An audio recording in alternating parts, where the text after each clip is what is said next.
Good morning students. Matrix की इस class में आज हम पढ़ेंगे इक्वलिटी ऑफ मैट्रिसेस। मैट्रिक्स की इक्वलिटी क्या होती है, कब दो मैट्रिक्स आपस में इक्वल होते हैं, इसी संबंध में आज हम अध्ययन करेंगे। देखिए, two matrices are said to be equal. दो मैट्रिसेस इक्वल कहे जा सकते हैं if they have same order, अगर उनका ऑर्डर सेम है, एंड सेम एलिमेंट्स, अगर और उनके अंदर सेम एलिमेंट्स हैं।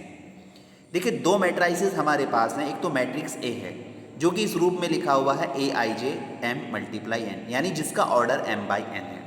और एक दूसरा मैट्रिक्स हमारे पास बी है जो कि b i j r multiply s, यानी आर मल्टीप्लाई एस उसका ऑर्डर है। तो ये दोनों मैट्रिक्स इक्वल होंगे। कब होंगे?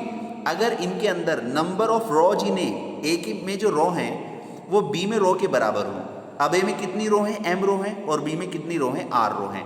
तो यदि एम और आर की वैल्यू बराबर है तो दोनों ही मैट्रिक्स आपस में इक्वल होंगे। फिर number of columns in A में जो कॉलम्स हैं वो number of columns in B में कॉलम्स के बराबर होना चाहिए, यानी एन की जो वैल्यू है वो एस की वैल्यू के बराबर होनी चाहिए। फिर ए का जो आई जेथ एलिमेंट है वो बी के आई जेथ एलिमेंट के बराबर भी होना चाहिए, अर्थात ए आई जे बराबर बी आई जे होना चाहिए।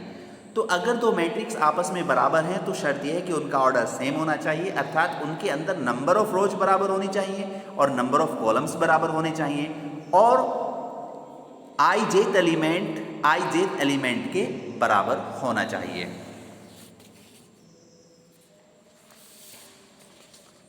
उसके बाद एक एग्जाम्पल देख लेते हैं। देखो, एग्जाम्पल में यहाँ पर दो मैट्रिसेस लिखे हुए हैं। पहला मैट्रिक्स जिसके एलिमेंट्स 1 4 3 2 हैं।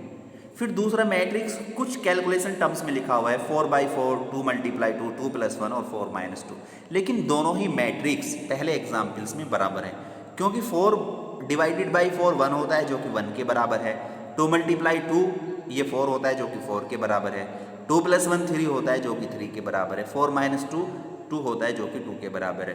दोनों ही मैट्रिसेस का ऑर्डर भी सेम है और दोनों ही मैट्रिसेस के करस्पॉन्डिंग एलिमेंट्स भी सेम है। अब हम दूसरे एग्जाम्पल्स पर विचार करते हैं। दूसरे एग्जाम्पल्स में जो पहला मैट्रिक्स है उसका ऑर्डर 3/2 है, और सेकंड एलिमेंट जो है, सेकंड मैट्रिक्स जो है उसका ऑर्डर 2/2 है।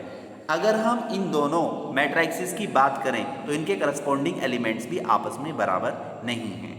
अब बात आती है एडिशन ऑफ मैट्रिसेस, यानी मैट्रिसेस का एडिशन क्या होता है, किस प्रकार से दो मैट्रिसेस आपस में जुड़ते हैं। देखिए, हमारे पास एक मैट्रिक्स ए है और एक मैट्रिक्स बी है। सबसे पहले अगर आप दो मैट्रिक्स को जोड़ रहे हैं तो उनका ऑर्डर समान होना बहुत जरूरी है, और जब आप दो मैट्रिक्स को जोड़ते हैं तो उनके करस्पॉन्डिंग एलिमेंट्स को आपस में जोड़ देते हैं, और जो रिजल्टेंट मैट्रिक्स आता है उसका अपना भी वही ऑर्डर होता है जो ऑर्डर उन मैट्रिक्स का होता है जिनको जोड़ा जा रहा है।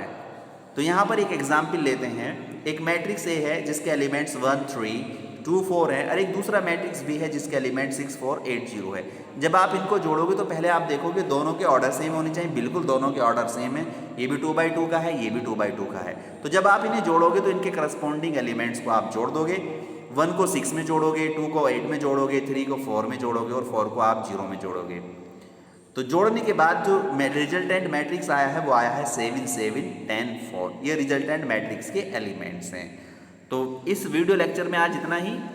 इक्वलिटी ऑफ मैट्रिक्स क्या होता है और दो मैट्रिसेस को किस प्रकार से जोड़ा जाता है, मैं उम्मीद करता हूँ आपने इसको अच्छे से समझा होगा, और इससे संबंधित जो भी प्रॉब्लम्स हैं आप उनको करके देखिएगा। अगर किसी स्टूडेंट को कोई समस्या है तो वो मुझे अवगत कराइएगा। धन्यवाद।